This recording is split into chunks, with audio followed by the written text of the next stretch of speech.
नमस्कार साथियों, कैसे आप लोग। उम्मीद करते हैं आप लोग बहुत मस्त होंगे, स्वस्थ होंगे और आप अपना पढ़ाई मस्त तरीके से कर रहे होंगे। फ्रेंड्स, हम संस्कृत का जो सीरीज स्टार्ट किए हैं क्लास 10 का, जो आने वाला कमिंग बिहार बोर्ड 2024 के लिए वेरी वेरी इंपॉर्टेंट होने वाला है। आपको इसमें ऑब्जेक्टिव से लेकर सब्जेक्टिव से लेकर और जितने जो व्याकरण के क्वेश्चन है सभी करवाए जाएंगे। और जो आपका ये संस्कृत है, ये 100 मार्क्स का पूछा जाता है, 100 नंबर का। और ये मतलब कि समझिए आपके मार्क्स में ऐड होता है। और इसमें मेरा विश्वास है कि आप मेरे द्वारा बताए गए नियम के अनुसार चलिएगा। 90 प्लस आने से कोई नहीं रोक सकता है। यदि आपको भरोसा नहीं तो मेरे जितने प्रीवियस वीडियो डाले गए हैं इस चैनल पे, आप उसको देखिए, उसके अर्थ को समझिए। एक एक वीडियो को देखने के बाद आप उससे रिलेटेड जितने जो प्रीवियस ईयर के क्वेश्चंस है उससे सॉल्व कीजिए। आपको एक भी क्वेश्चन नहीं छूटेगा, ये मेरा विश्वास है, दावा है। बशर्ते आपको ध्यान से सुनना पड़ेगा। और यदि चैनल पे पहली बार आए हैं तो चैनल को प्लीज सब्सक्राइब कर दीजिए। वीडियो अच्छा लगेगा देखने के बाद तो वीडियो लाइक कर दीजिए फ्रेंड्स, और अपने दोस्तों को भी बताइए। उसके बाद मस्त तरीके से पढ़िए। ये जो चैप्टर है ये 7वां पार्ट है, मतलब 7वां पार्ट है, जिस पार्ट का नाम है नीति श्लोका। नीति श्लोका का मतलब होता है नीति संबंधी श्लोक, यानी जीवन में कैसे समस्याओं से जूझा जाता है, समस्याओं से सामना किया जाता है, उन समस्याओं को दूर करने के तरीके बताए गए हैं। और साथ ही साथ जीवन में आगे कैसे बढ़ा जाए, कौन व्यक्ति सबसे बुद्धिमान कहलाता है, परिस्थिति के अनुसार काम करने वाला या क्या करने वाला, इन सभी बातों का इसमें जिक्र किया गया है श्लोक के माध्यम से। ये मतलब कि धृतराष्ट्र प्रश्न करता है और फिर विदुर जो है, जो कि बहुत ही विद्वान पुरुष है, नीति को जानने वाले नीतिज्ञ है, वे उनके सभी प्रश्नों का उत्तर देते हैं। मैंने ऑलरेडी इसका पार्ट 1 आपको प्रोवाइड कर दिया है, ये पार्ट 2 है। देखिए सेकंड श्लोक क्या है, हम पहले पढ़ते हैं, उसके बाद आपको लोग को देखना है। तत्वज्ञ सर्वभूतानां योगज्ञ सर्वकर्मणानां सर्वकर्मणां उपायज्ञो मनुष्याणां नर पंडित उच्यते। एक बार अगेन फिर से रीड कर देते हैं। तत्वज्ञ सर्वभूतानां योगज्ञ सर्वकर्मणां उपायज्ञो मनुष्याणां नर पंडित उच्यते। ये आपका श्लोक है।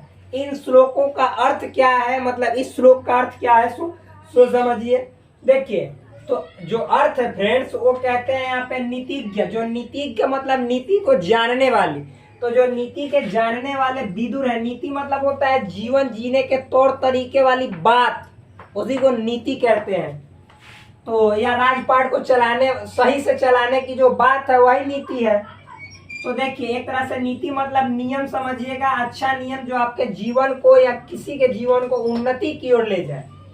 तो जो नीति को जानने वाले विदुर हैं, धृतराष्ट्र प्रश्न का उत्तर देते हुए, धृतराष्ट्र के लिखना चाहिए, धृतराष्ट्र के प्रश्नों का उत्तर देते हुए, यानी विदुर जो है सो धृतराष्ट्र द्वारा जो क्वेश्चन पूछा जाता है उन प्रश्नों का, उन क्वेश्चंस का उत्तर देते हैं कौन, विदुर। और क्या कहते हैं, देते हुए कहते हैं, विदुर कहते हैं कि उसी मनुष्य को पंडित कहा जाता है। पंडित का मतलब होता है ज्ञानी, समझदार, यानी जैसे ध्यान समझिएगा, विदुर कहते हैं कि उस इंसान को, उस मानव को, उस मनुष्य को ज्ञानी मानव कहा जाता है, ज्ञानी पुरुष कहा जाता है, पंडित पुरुष कहा जाता है, जो जीवन सत्य को अर्थात जीवन रहस्य को जानने वाला, कार्य कुशल तथा परिस्थिति के अनुकूल आचरण करने वाला होता है।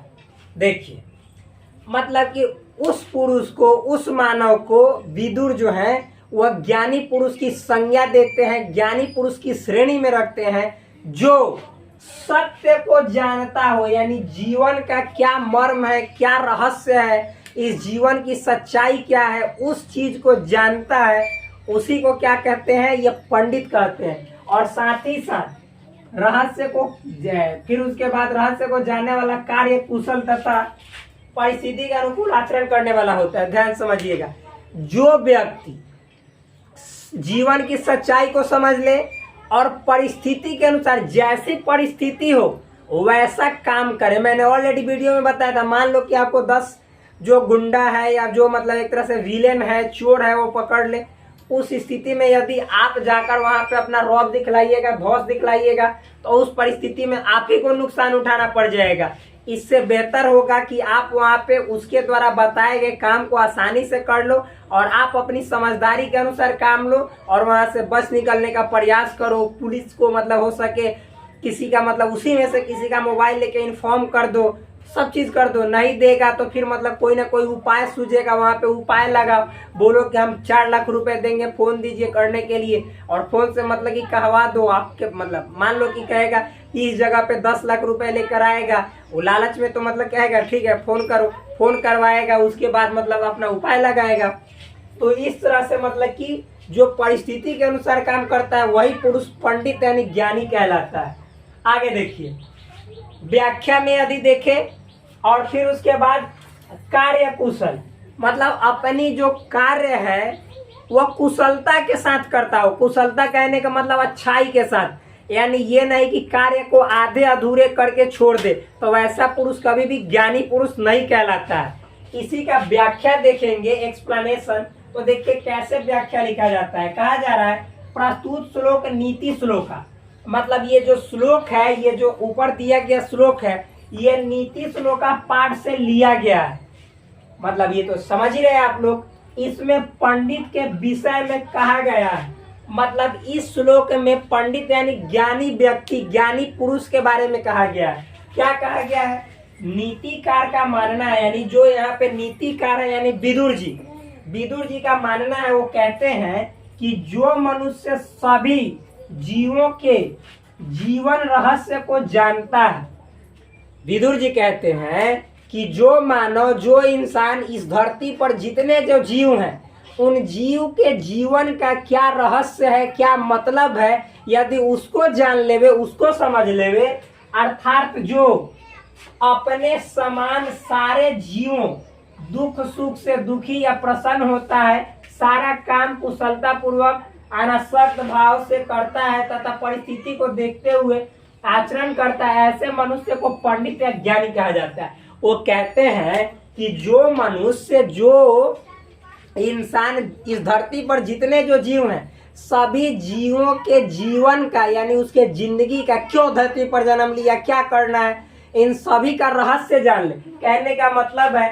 कि वो समझे कि हमको दुख होता है, हमको सुख होता है, तो अन्य जीवों को भी दुख या सुख का महसूस होता है, तो इन रहस्यों को जान ले। हम खुशी होते हैं, हम प्रसन्न होते हैं, तो अन्य जीव भी उसी तरह होते होंगे। तो इन रहस्यों को जो जान लेता है मनुष्य, तो और फिर मतलब कि जो मनुष्य कोई भी काम को इन सभी रहस्यों को समझकर कहता है, जब हमको मतलब कि दुख होता है, दूसरे को भी दुख होता है, तो क्यों न जो भी काम हमको दिया जा रहा है उसको कुशलता पूर्वक यानी अच्छे तरीके से करें। जो ऐसा करता है और अनासक्त भाव से, यानी उसमें काम को करते समय हमें कोई लालच नहीं हो, यानी मन में लोभ नहीं हो कि इस काम को करेंगे ये हमको मिलना चाहिए, ऐसा होना चाहिए, नहीं होगा तो हम दुखी हो जाएंगे, ऐसा भाव न हो। अनासक्त भाव यानी काम को कर रहे हो तो उस काम से आपको लगाव हो, केवल उस काम का क्या परिणाम होगा इसके चक्कर में ना पड़े, तो वैसे व्यक्ति को पंडित कहा जाता है, यानी ज्ञानी पुरुष कहा जाता है। और जो हर परिस्थिति को देखते हुए, वही बात है, व्याख्या में तो सेम चीजें ना बोलेंगे, जो मतलब परिस्थिति को, जो सिचुएशन है उसको देखते हुए काम करता है कि इस सिचुएशन में हमको ऐसा काम करना है। मान लो कि आपको मतलब कि जैसे कोई किसी का भगवान न करे कि वो एक्सीडेंट हो गया, आपके पास पैसा नहीं हो, तो उस सिचुएशन में ये नहीं कि हमारे पास नहीं है तो हम दूसरे से नहीं लेंगे, नहीं, उस स्थिति में दूसरे से मांग लो, फिर आप जाओ कमाओ, हो जाए तो दे दो। ऐसी यही बुद्धिमानी है, यही परिस्थिति के अनुसार आचरण करने के समान है।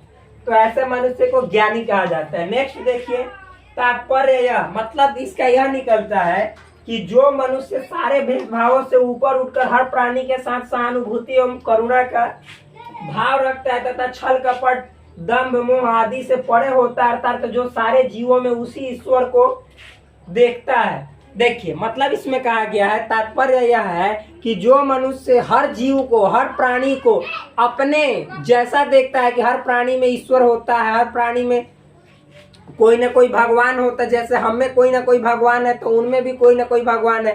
हर प्राणी के अंदर मतलब कि हर परिस्थिति से लड़ने का ताकत होता है, जैसे हम में है। हर परिस्थिति में दुख हमको फील होता है तो उसी तरह उसको भी फील होता है।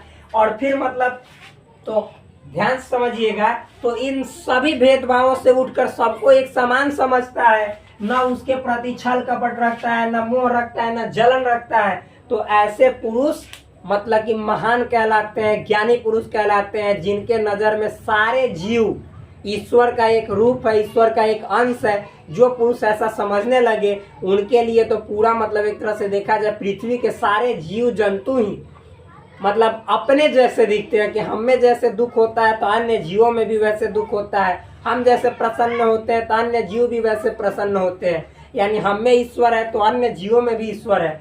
तो ऐसे समझने वाले व्यक्ति को क्या कहा जाता है? ज्ञानी पुरुष कहा जाता है। वही बात है। फिर आगे देखिए, गीता में तत्वज्ञ उसे कहा गया है जिसने जीवन सत्य को जान लिया है। जैसे गीता में भी, श्रीमद् भागवत गीता में भी तत्वज्ञ यानी जो तत्व को, यानी एक तरह से देखा जाए तो सारे जीवों के मतलब एक तरह से इंटरनली बात को समझ गया है। जैसे अपने अंदर समझता है, परखता है, तो वैसे अन्य जीवों को भी अपने अंदर से दूसरे को भांप लिया है। उसी जीव को, उसी मानव को तत्वज्ञ कहा गया है, यानी तत्व को जानने वाला। इसी प्रकार कार्य के उद्देश्य को जानने वाला अर्थात नियमानुकूल कार्य करने वाला योगज्ञ कहलाता है। मतलब इसी तरह से कार्य के उद्देश्य को जानने वाला, जो समझता है कि जो हम कार्य कर रहे हैं इसका मेन उद्देश्य क्या है, किस मकसद से, किस पर्पस से हम इस काम को कर रहे हैं, जो इसको समझ लेता है अर्थात नियमानुकूल कार्य करने वाला योगज्ञ कहलाता है। इसका मतलब कि जो नियम के अनुसार काम करता है कि हाँ हमें एक समय के बाद मतलब कि ये जो मेहनत कर रहे हैं इससे लोगों का कल्याण करना है, भला करना है। नहर बना रहे हैं, नहर से मतलब जहाँ पे पानी नहीं जा रहा है वहां तक पानी पहुंचाना है, खेतों को सिंचित करना है। तो जो कार्य के उद्देश्य को समझकर काम करता है, नियम के अनुसार काम करता है, वही पुरुष का कहलाता है योगज्ञ। यानी एक तरह से बोला जाए तो मतलब योगज्ञ कहने का मतलब है कि जो कर्म योग, ध्यान योग, कर्म योग, ज्ञान योग, भक्ति योग, ये सब जितने जो हैं ये सभी मतलब इसी के अंतर्गत आ जाते हैं।